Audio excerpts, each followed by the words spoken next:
My own brothers died tragically as well, truth be told.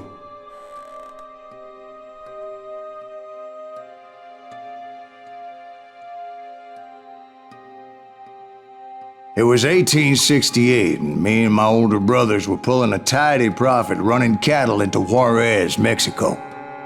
One night after my brothers retired for the evening, I found a little poker game in a cantina with a couple of cowboys. And I just couldn't lose. I even won an old Spanish coin that had to be 100 years old. Well, I was mighty pleased with myself the next morning as my brothers and I rode for Texas. But before we crossed the border, those cowboys caught up with us. It was Johnny Ringo, Roscoe Bob Bryant, and another asshole named Jim. They wanted their money back and everything else we had, including our lives, as those boys didn't want us coming for them later. Bob put that old Spanish coin in my mouth and said, "I won't have it said that I left you with nothing, boy." Well, those horses bolted, and there we hung as those bastards rode away. The branch finally snapped under the weight of the three of us, but being my older brothers were bigger and heavier, they were already dead. And right then I swore to myself that I would avenge them. Ringo you know about. But Bob eluded me, until I heard he was riding with the Wild Bunch.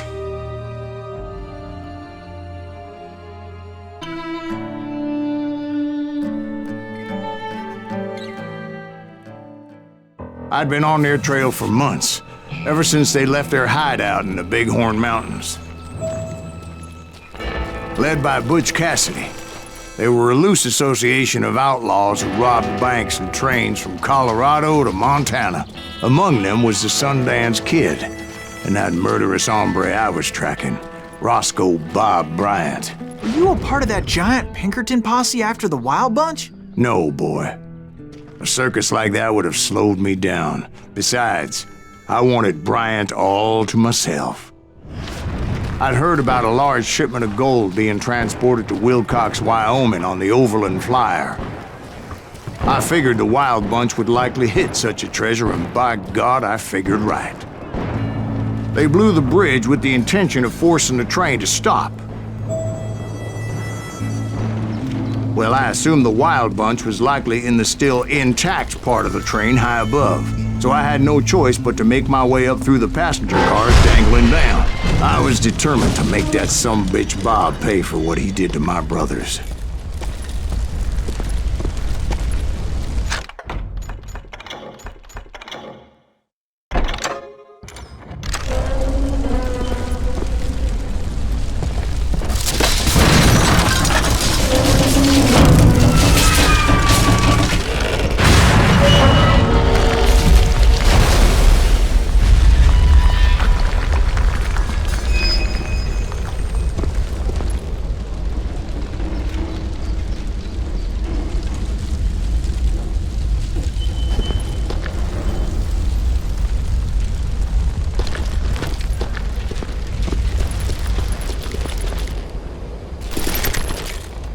I found the device they used to blow the tracks, so I knew I was headed in the right direction.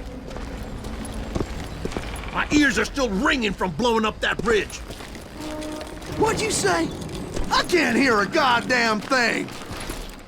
Well, I made my way off unscathed and came upon a few members of the gang and had no choice but to dispatch them. From there, I had to negotiate an even more precarious route. But first, I would need to get my ass out of there.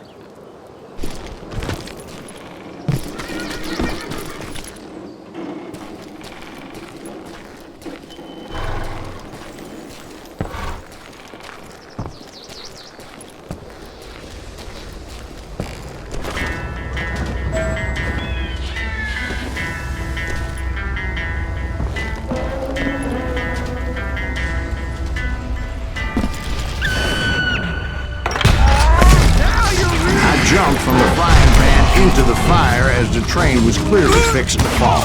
I had found the gang, but in order to find old Bob, I needed to fight my way forward past a whole passel of desperados.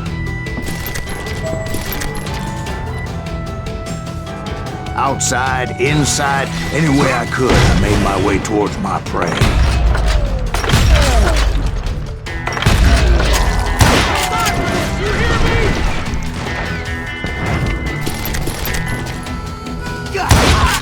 Well, what about the passengers? It was mostly a freight train, as I recall. There were no passengers aboard that day.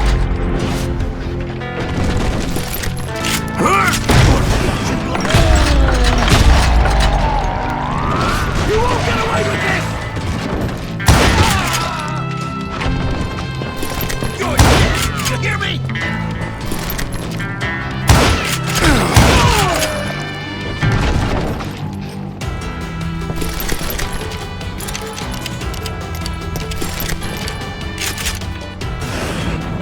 As I mentioned before, I am not fond of heights. But I was too busy dodging bullets to worry about falling to my death.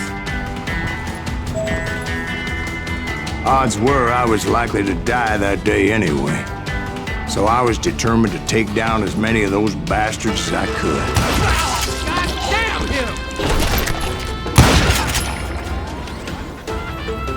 Show yourself, coward!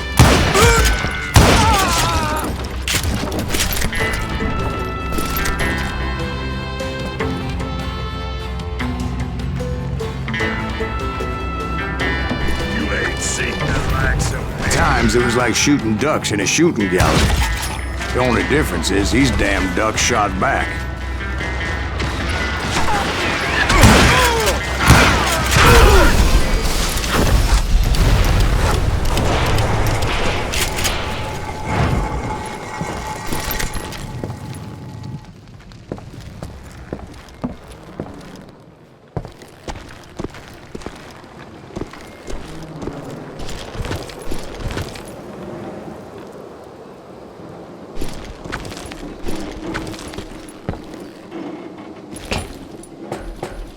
I kept hoping the law would show up and give me a hand. You mean like that giant Pinkerton posse that I read about?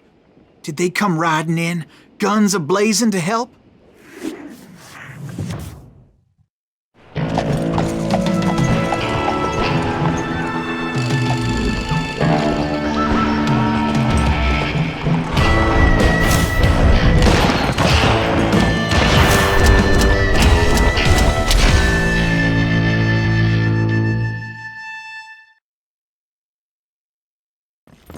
Help? From the Pinkertons? No, son. I had to fight the wild bunch all by my lonesome, as usual. Who the hell is that? Now you're really take cover! Retreat! Retreat!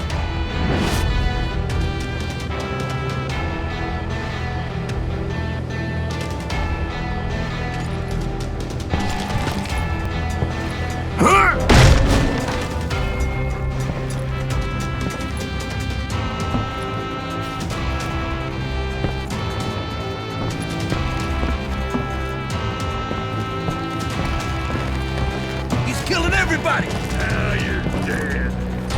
Kill us all!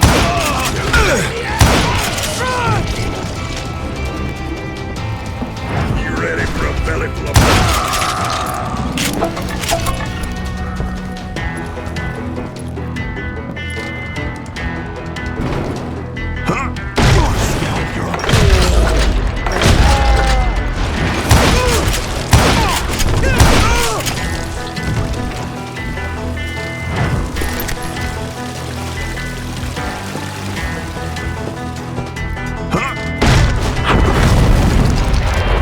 Guess is those dime novels didn't portray this as it happened, did they? Well, only a few stragglers were left. I had to cut them down pronto if I was going to stay on old Bob's trail.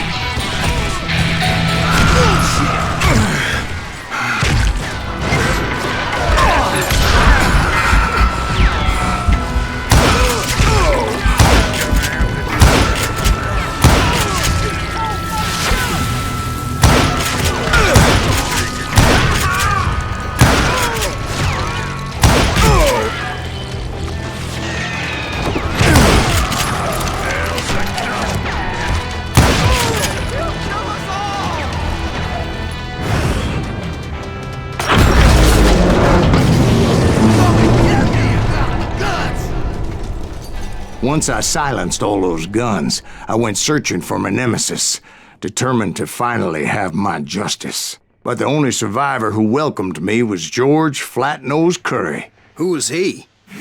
The fastest gun in the gang. Right after Sundance, I mean.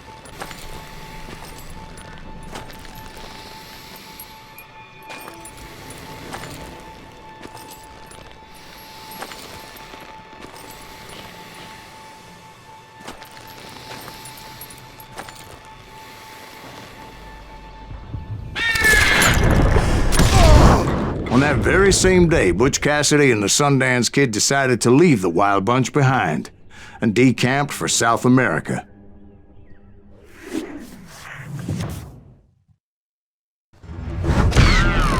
They ended up living down there for many years, but I'm sure you already know all about that.